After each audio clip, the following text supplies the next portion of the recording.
The monsoon had come early that year, darkening the red earth of Punjab and soaking the golden fields of wheat and millet until they bowed like old men in prayer. In the village of Kartar Singh, a boy named Kartar stood barefoot in the mud, watching. The sky split open with thunder. He was not yet 20, his face still soft around the jaw, though his arms were lean from labor and his back knew the rhythm of plough and ox. The Empire's posters had reached even here, pale men in uniforms, and moustaches promising honor, rupees, and land.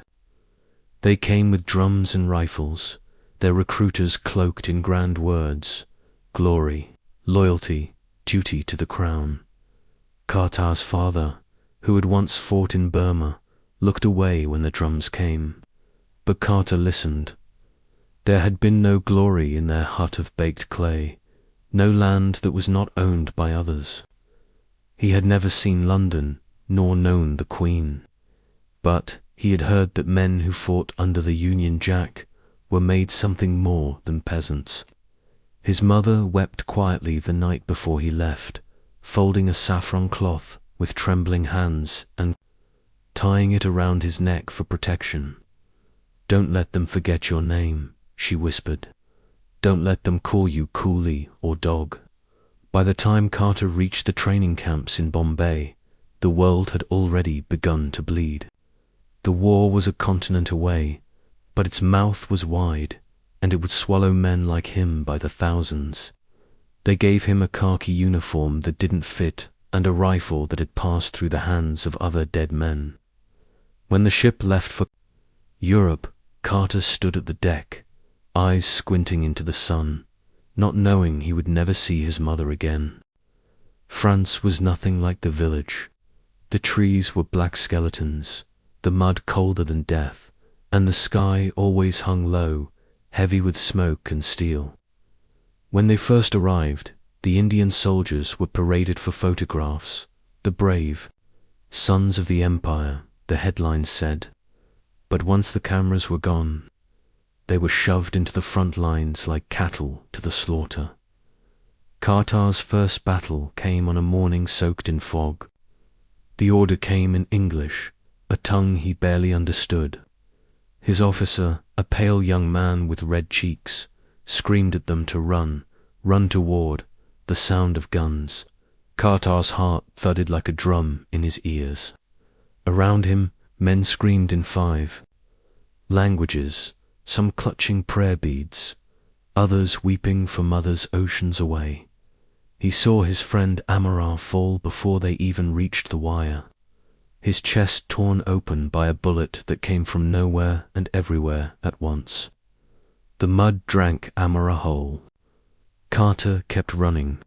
He fired into the smoke, though he saw no enemy, only shadows. That night, he sat alone with Amar's turban in his hands, shaking.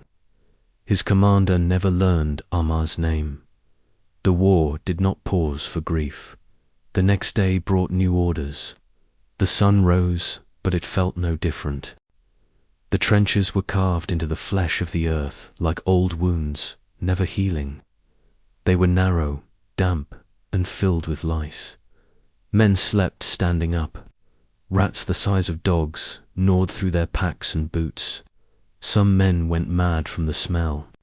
Alone, rot, waste, gas, and the sweet, coppery stink of blood that never quite washed out. Kartar spent weeks in those trenches, his skin growing pale under the sunless sky.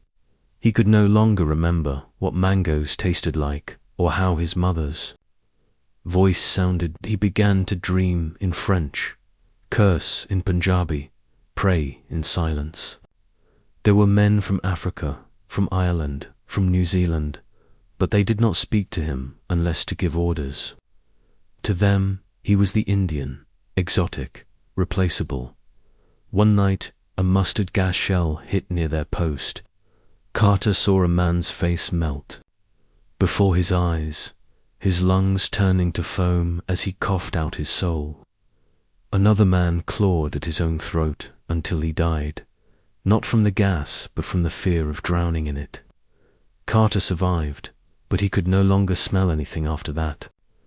Night survival, he learned, was not victory. It was just a slower dying. The winter came harsh and early in Flanders, and with it a silence more terrifying than shellfire. Snow crusted over the mud and blood, covering death like a blanket trying to pretend. In that cold, Carter began to feel something unravel inside him, a thread pulling loose, quiet but relentless. The Empire had promised him purpose, but what he saw was madness. He had carried wounded men on his back only for them to die nameless in a trench. He had watched officers laugh in warm dugouts while the sepoys froze. He had written letters home, in Urdu, none of which would be read by the generals who decided where he would die. They had been ordered to bury the dead that week. In a field once golden with wheat, Carter shoveled frozen earth over what remained of a dozen comrades, 2 Sikhs, 1 Gurkha for Pathans, and 5 names he never knew. One had been clutching a torn photo of a child. The ink had run.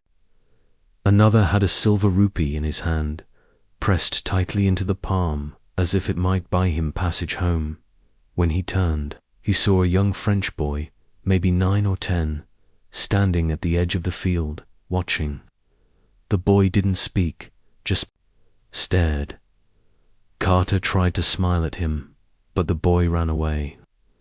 That night, Carter dreamt of the child walking through his village, holding a rifle. The snow melted slowly. The war did not.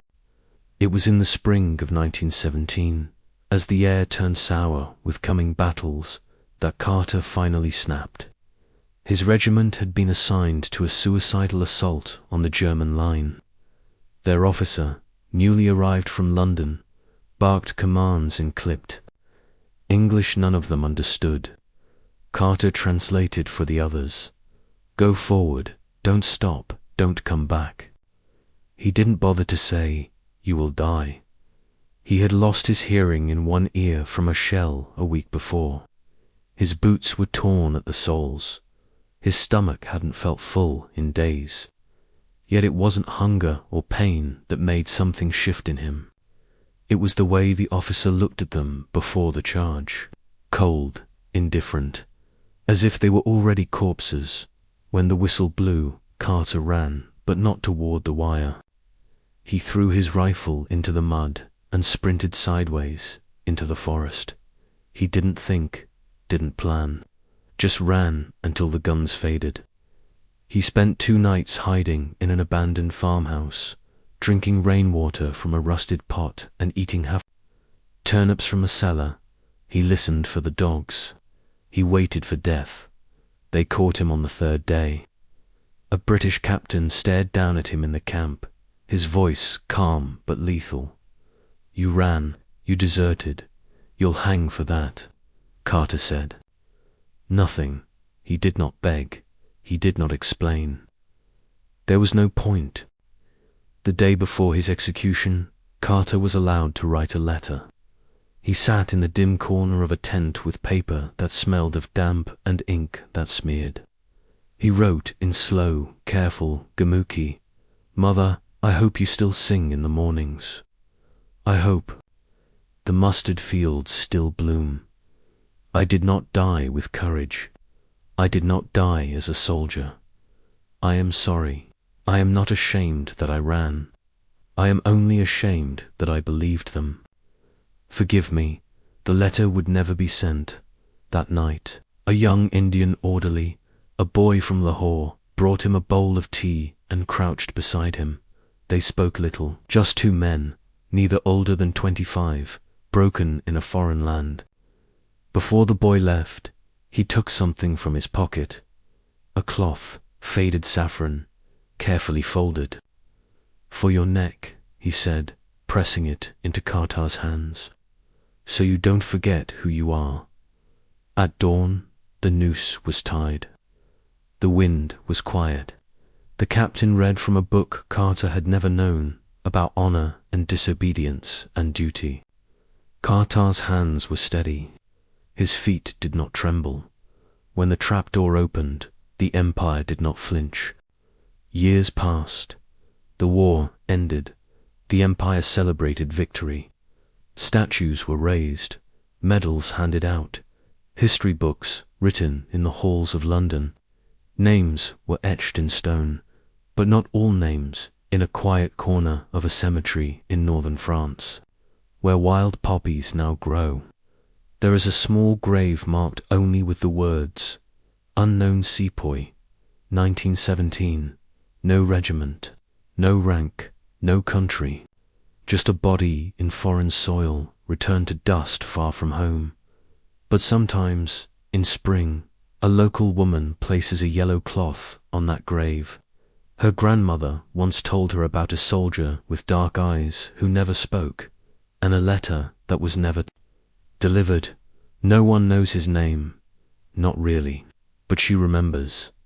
Back in Punjab, the river still runs near the village of Kartar Singh. The fields are green again, and sometimes an old woman can be seen standing alone in the wind, tying saffron thread to a tree and humming to herself.